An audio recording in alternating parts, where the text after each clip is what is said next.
Saat ini, para pemimpin milenial mendapat angin segar. Nadiem Makarim plus 7 milenial diangkat menjadi staf khusus Pak Jokowi. Dan ada banyak tokoh milenial mulai menunjukkan posisi strategis ke depannya. Sebagai pengingat, kaum milenial adalah mereka yang lahir di antara tahun 1981 hingga tahun 2000. Generasi baby boomers lahir tahun 1946-1964. Dan generasi X, generasi seniornya, generasi milenial adalah lahir tahun 1965 hingga tahun 1980. Secara umur, kaum milenial kini seharusnya sudah menduduki level kepemimpinan tengah dan atas dalam sebuah organisasi, managerial level. Ini posisi penting di banyak organisasi. Sebentar lagi akan makin banyak pemimpin milenial yang menduduki posisi-posisi teratas dalam organisasi, seperti di kementerian, dirjen, gubernur, bupati, CEO, direktur, general manager, bakal menjadi sebuah kepastian karena adanya tuntutan perubahan dahsyat dan ekstrim serta super cepat yang kini sedang kita alami bersama. Banyak sebutan diberikan oleh para pakar kepada perubahan ekstrim zaman now, zaman Gen M, zaman generasi milenial itu, seperti istilah VUCA, volatility, uncertainty, complexity, dan ambiguity. Itu Benis and Nanus yang mengatakan. Kemudian inflection point, Andy Grove, disruption, Clayton Christensen, kemudian revolusi industri 4.0, Klaus Schwab, dan the age of acceleration dari Thomas Friedman. Untuk itu, para pihak harus memahami fenomena apa yang sedang terjadi saat ini. Menariknya, semua pakar sepakat bahwa perubahan itu tak lagi linear atau incremental, tapi terjadi keterlepasan atau decoupling antara era lama dan era baru.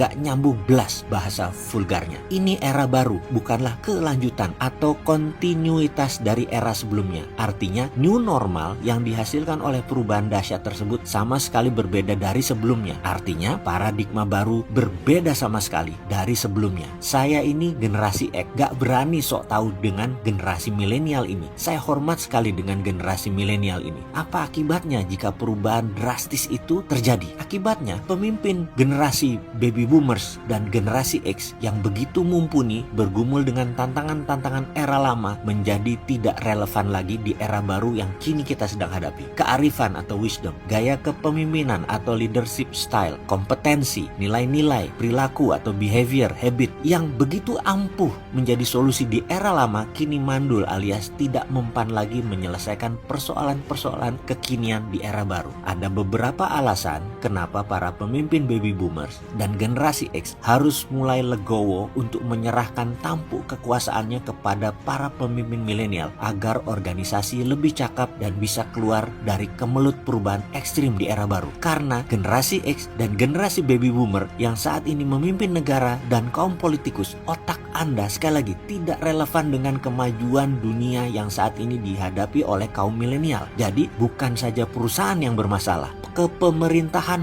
pun saat ini bermasalah. Siap-siap serahkan tampuk kekuasaan ke generasi milenial.